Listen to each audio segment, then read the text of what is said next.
성경 출애굽기 25장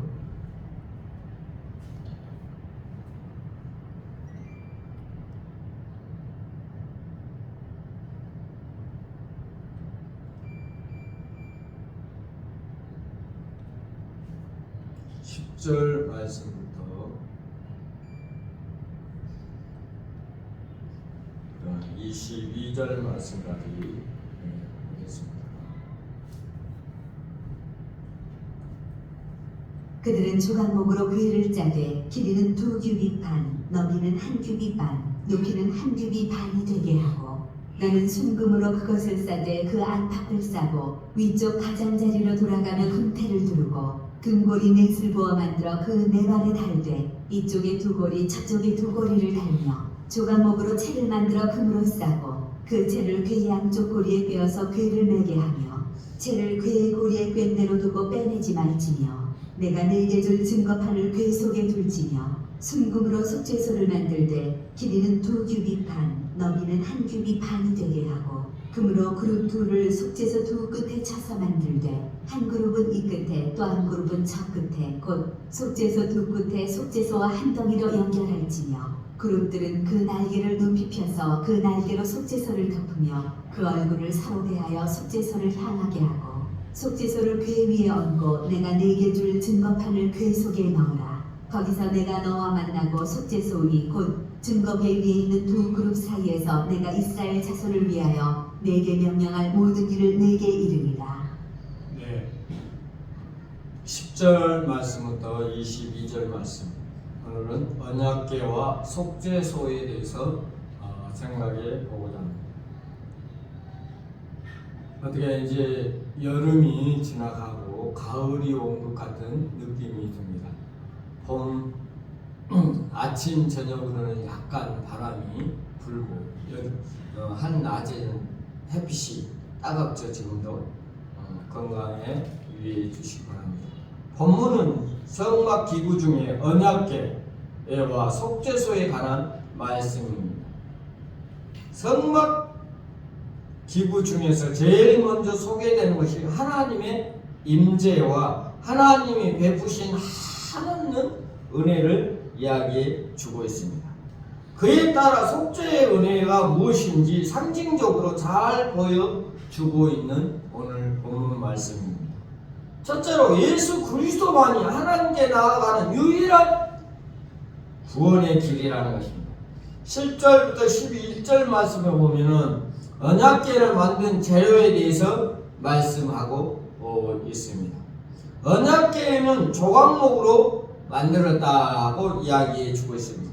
안팎으로는 정금으로 금으로 쌓아서 발랐다는 것입니다. 조각목이라는 아카시아의 나무 일종인데요, 가늘고 온기가 많아서 목재로는 좋은 목재가 될 수 적합하지 않다고 합니다. 반면 조각목은 가볍고 잘 썩지 않아서 이 언약궤 만들기는 적합한 나무다라는 것입니다. 이런 점에서 이 조각목은 예수 그리스도를 잘 표현해 주고 있습니다. 낮고 전한 것으로 이 땅에 비천한 모습으로 이 땅에 오신 예수 그리스도, 벌품 없는 모습으로 예수님은 이 땅에 오신 것을 여러분은 성경을 통해서 잘 알 것입니다. 예수님은 마우 구유에 태어난 것을 우리가 잘 알고 있죠. 이런 볼품 없는 예수 그리스도로 오셨다는 것입니다. 나사렛에서 무슨 선한 것이 나겠으며 멸시를 받았습니다. 그러나 하나님은 조각목과 같은 예수 그리스도를 십자가에서 죄를 위하여 희생제물로 이 땅에 보내주셨다는 것입니다. 조각목으로 언약궤를 만들고 그 안팎에 금으로 싼 후에 그 안에 둔 것은 증거판, 십계명, 돌판을 이야기하고 있습니다. 왜 하나님은 돌판을 언약궤 안에 두셨습니까? 하나님은 이렇게 하신 이유는 말씀의 가치 때문입니다. 즉 하나님께서 친히 죄인들과 더불어 말씀으로 교제하겠다는 뜻입니다. 시편 19편 9절부터 10절 말씀, 또 시편 119편 127절 말씀에 이야기해 주고 있는 것입니다. 언약궤가 예수 그리스도를 예표하는 것은 하나님이 이스라엘 백성들을 언약궤를 통하여서 만나기 때문입니다. 마찬가지로 예수 그리스도는 이 땅에 말씀으로 오셨습니다. 말씀을 통해서 죄인들을 구속하시고 하나님과 교제하게 했던 것입니다. 죄인이 하나님을 만나는 유일한 길은 예수 그리스도밖에 없다는 것입니다. 그래서 예수님은 자신이 내가 곧 길이요 진리요 생명이니 나로 말미암아 자꾸는 아버지께 올 자가 없다고 했습니다. 베드로는 산에 들인 공회 앞에서 다른 이로서는 구원을 받을 수 없나니 자나 사람 중에 구원받을 만한 다른 사람이 없고 예수 그리스도만이 오직 구원의 예수라고 베드로 사도는 이야기해 주고 있습니다.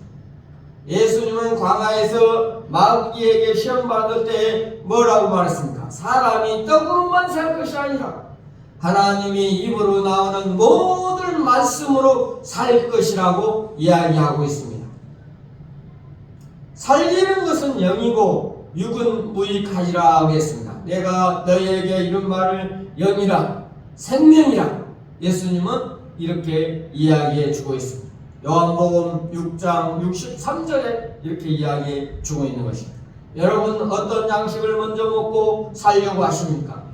믿음으로 예수가 주신 양식을 먹고 날마다 복된 삶을 사시기를 바랍니다. 그 말씀이 바로 뭡니까? 성경입니다. 여러분 날마다 하나님의 말씀을 읽고 그 말씀대로 실천의 삶을 사는 우리 대림 선생님께 모든 성도들이 되시기를 바랍니다. 둘째로는 하나님의 거룩함은 선을 지킬 때 유지된다고 했습니다. 거룩이란 하나님이 세우신 기준 안에서 거룩입니다. 모세오경은 토라라 이렇게 이야기합니다. 토라라는 뜻은 정확하게 과역을 마친다는 뜻입니다. 우리가 과역이라는 것은 뭐냐면 활로 화살을 쌀 때 똑같은 옷, 우리 올림픽 때 이야기했죠. 우리나라가 활을 제일 잘 싸는 나라죠. 금메달을 아주 많이 갖고 오죠. 그 과역을 이야기하고 있습니다. 죄라는 말은 히브리어 말로 하마타라고 합니다. 이 말은 과역에서 벗어난다는 뜻입니다. 즉 하나님은 우리에게 자신의 말씀을 주신 것을 말씀이라고 하는데 정확한 과역을 맞추어서 한다는 뜻을 주신 것입니다. 말씀의 과역을 잘 맞추는 사람은 의인이라 이렇게 이야기하고 있습니다. 말씀의 과역에서 벗어나는 사람은 무엇입니까? 반대로 죄인이라는 것입니다. 말씀의 과역에서 벗어난 사람은 죄인이라고 부르고 있습니다. 하나님의 말씀을 과역을 넘어서면 그 순간 이탈하는 것입니다. 하나님은 거룩을 벗어나 있는 사람에게 이야기하고 있습니다. 이렇게 되면 하나님의 저주와 심판이 피할 수 없게 되는 것입니다. 우리의 삶은 어떤 삶을 살고 있습니까? 하나님 말씀 중심으로 살아가는 우리 대림 선생님께 모든 성도들이 되고 있습니까? 아니면 과역을 벗어나서 하나님 말씀을 벗어나서 살아가는 사람입니까? 본문 12절부터 15절 말씀에 오면 금고리 넷을 만들어 언약궤 네 발로 달고 또 조각목으로 채를 만들어 그 고리를 꿰게 하였습니다. 이처럼 언약궤 고리와 채를 만드는 것은 물론 언약궤 운반을 편리하기 위한 것입니다. 이렇게 언약궤 운반을 하기 위하여 고리와 채를 만든 것은 거룩한 언약궤를 함부로 만지지 못하게 하기 위한 것입니다. 언약궤는 하나님의 임재의 상징이라 이렇게 이야기할 수가 있습니다. 그런데 사람이 아무나 함부로 만지게 되면 하나님의 거룩성을 침해하게 되는 것입니다. 처음부터 금지시켰던 것입니다. 하나님은 거룩성을 지배하면 어떻게 됩니까? 그 자리에서 죽음을 맞이합니다. 성경에는 홈리와 비니아스 언약궤 블레셋에 빼앗긴 우십사가 죽음을 맛보았다고 쓰여져 있습니다. 언약궤처를 잡고 운반한 네 사람들은 굉장히 두려움을 맞이했습니다. 마치 인간이 충격을 주면 폭발해버린 폭탄과 같은 그런 것이었기 때문에 거룩성을 훼손하면 안 된다는 것입니다. 성도들은 왕같은 제사장이라고 했습니다. 거룩한 나라이고 하나님의 소유라고 베드로전서 2장 9절에는 이야기해 주고 있습니다. 왕같은 제사장이 되려면 경건의 노력을 해야 한다는 것입니다. 여러분 삶 속에 경건이 있습니까? 디모데 전서 4장 8절에는 육체의 연단은 약간의 유익이 있으나 경건은 범사에 유익하니라고 했습니다. 금생과 내생은 약속이라고 이야기하고 있습니다. 말씀에서 벗어나면 우리의 거룩성을 무너지는 것입니다. 하나님의 거룩성을 침해하지 않도록 말씀 안에서 우리가 살면서 생활로 나아가시기를 바랍니다. 셋째로 주님의 보혈이 주는 은혜를 체험하는 우리 대림 새생명교회 모든 성도들이 되시기를 바랍니다. 영상을 보는 모든 성도들도 주님의 보혈의 은혜를 체험하는 모든 분들이 되시기를 바랍니다. 하나님께서는 성막에 임하실 때 언약궤 위에 속죄소가 임하게 하였습니다. 레위기 16장 2절 말씀입니다. 언약궤 위에 속죄소는 하나님의 임재하는 장소라는 것입니다. 또 속죄소 위에 두 그룹 사이에 말씀하시고 있습니다. 민수기 7장 89절에 이야기하고 있습니다.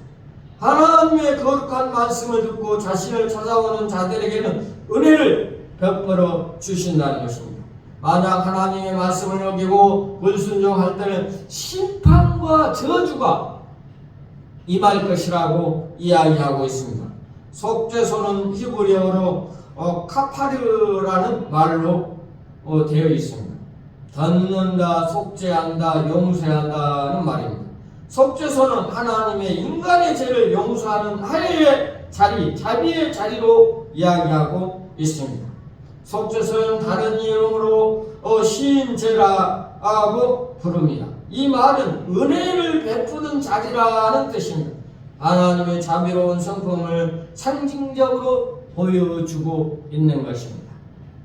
속죄소가 율법에 적힌 돌판을 덮듯이 백성의 죄와 허물을 우리 하나님의 백성의 죄와 허물을 덮어주신다는 것입니다.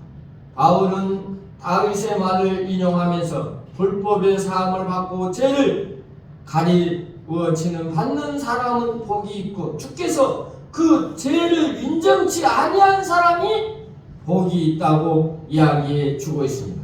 로마서 4장 7절과 8절에 이야기해 주고 있는 것입니다. 예수 그리스도가 우리의 죄를 다 용서해 주신다는 것입니다. 1년에 한 차례 속죄인의 대제사장이 그 속죄소 위에 희생의 피를 뿌려 백성의 죄를 사하였습니다. 속죄소는 짐승의 피를 뿌려 사함을 받듯이 이제는 그리스도께서 흘리신 속죄의 피로 통해 제사함을 받을 수가 있다는 사실입니다. 만약 속죄소에 뿌려진 피가 없다면 어떻게 되겠습니까? 하나님의 은혜가 아니면 하나님의 공의대로 심판을 우리가 받을 것입니다. 그러나 짐승의 피로 심판의 형벌에서 잠시 죄를 사하여 주듯이 이제는 그리스도의 영원하신 피로 우리의 죄를 영원히 씻어주시다라고 히브리서 9장 12절과 14절에 나와 있습니다. 하나님께서 성막을 제작할 때 제일 먼저 언약궤와 속죄소를 제작하라는 이유는 우리의 신앙 중심이 무엇이 되어야 하는지 잘 말해주고 있는 것입니다. 알이 아니라 진정으로 하나님 말씀 중심으로 신앙이 생활하시는 우리 대림 선생님께 모든 성도들이 되시기를 바랍니다. 영상을 보는 모든 성도들도 진정한 마음속 깊이 예수님을 사랑하며 그 예수님 말씀대로 성령의 충만함을 받는 보혈의 은혜 안에서 살아가는 모든 성도들이 되시기를 바랍니다. 다같이 기도하겠습니다.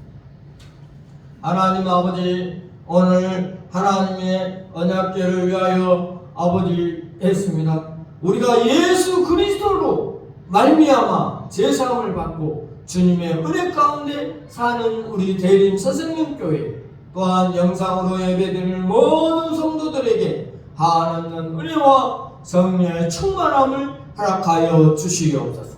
이 예배를 통하여 성령의 역사가 베드로처럼, 바울 사도처럼, 빌립처럼, 스데반 집사님처럼 역사하여 주시옵소서. 예수님의 이름으로 기도하옵나이다. 아멘.